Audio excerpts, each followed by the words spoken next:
Internet. Internet is everywhere. Can you live without internet? Probably the answer is no. Internet has changed the way we live our life. And actually, internet has changed from the day it started till now. Nowadays, whether you are in an aeroplane or you are somewhere in the middle of ocean, you still have internet connectivity as compared to past. In the beginning, when we got internet, we used to go to cyber cafe or to a university campus to use and browse internet or web pages. But now it's at the tips of your phones, or you can use it anywhere and everywhere. Actually, now this has brought us to a new competition between countries and between companies. Today, we are talking about a specific company which will and which has revolutionized internet, especially because of satellite connectivity. We are talking about SpaceX. SpaceX, a company which is owned by Elon Musk and a subsidiary which is called Starlink Satellite Company. Actually, we are talking not only about this company, but battle between China, Europe and United States, who would be the leader in satellite internet connectivity. SpaceX is one of the pioneers in satellite interconnectivity at mass and in volume. Let's understand what exactly satellite internet first of all. Basically, internet which you get through satellites is basically called satellite internet. We do have traditional means of internet, whether you are getting it from your mobile network or through a coaxial cable or fiber optic network at your home.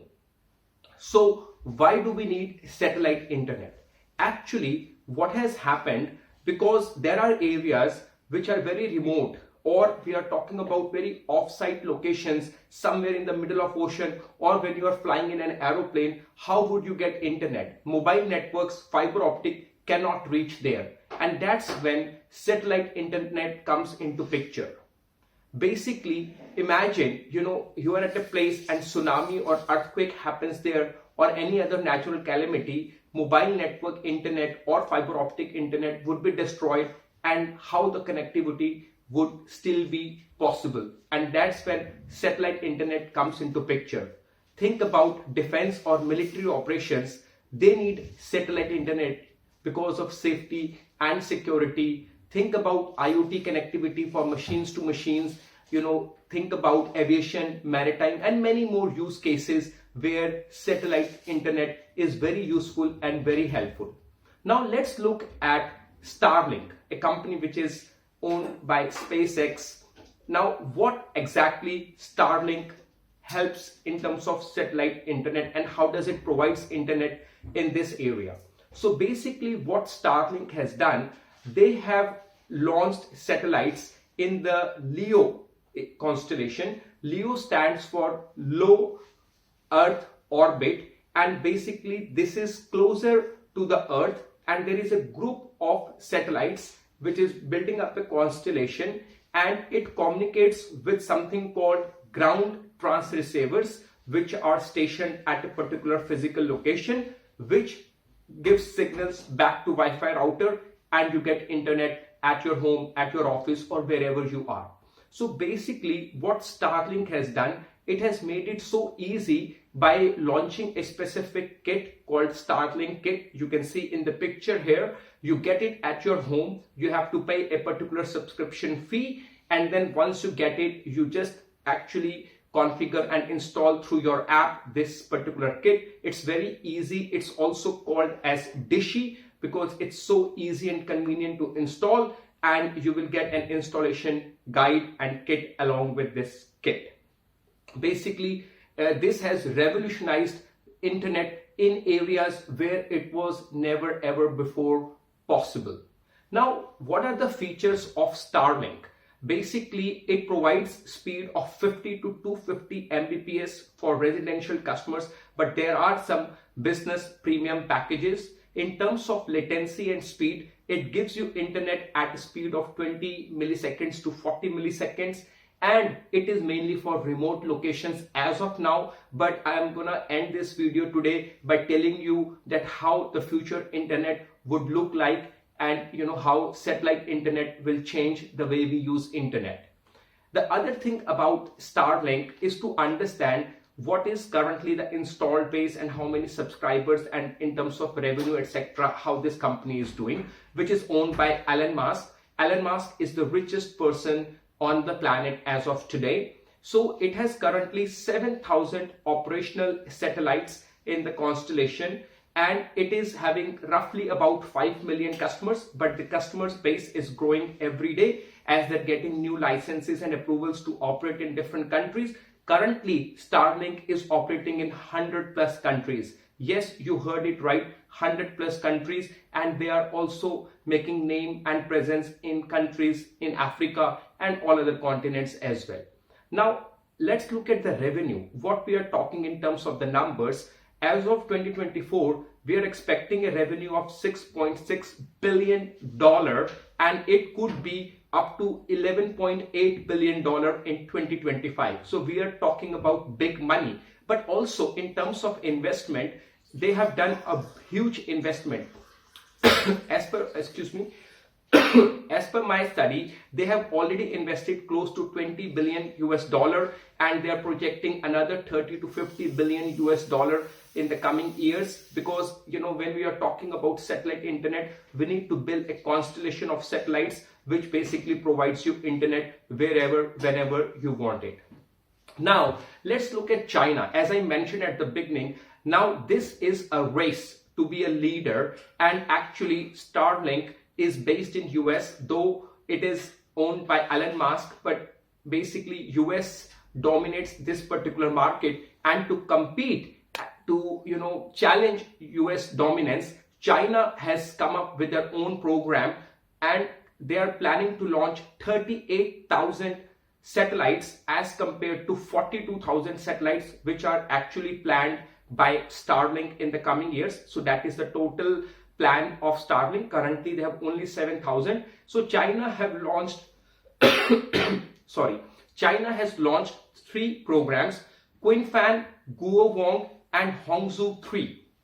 Actually, these 3 programs, whatever you say, are mainly owned by Chinese state government, though there are different names when you do Google about it. So let's look at each of them. So Qinfan, which is also called 1,000 Mines, which is also led by Chinese state-owned entities, planning to deploy 15,000 LEO satellites. They are planning 15,000. So that is the first one. They have another program called Guowang, which is basically shown as national network, but again it is owned by Chinese state media, and they are planning to deploy 13,000 LEO satellites. And the last one is Hongzhou 3, though again there is a company which says Hengquang Technology which owns it, but basically again it is owned by Chinese state government, and they are planning to deploy 10,000.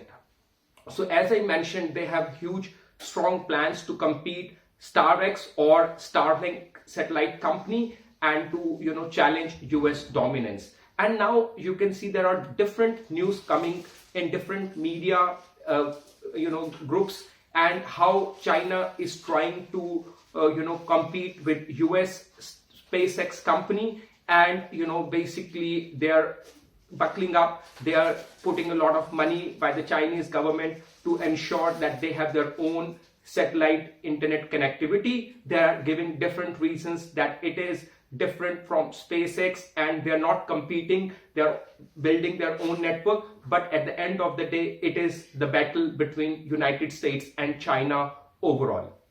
But not only that, if you see the overall situation I have depicted here. So basically, as I mentioned, Starlink is planning to launch 42,000 LEO satellites, and currently they have about 7,000. Guowang, Qinfan, Hongzhou in total is planning about 36,000, though not many of them are on air. They are not yet launched, but I am sure if the Chinese government is backing it, sooner or later they will all be on air and they would be live to provide internet connectivity.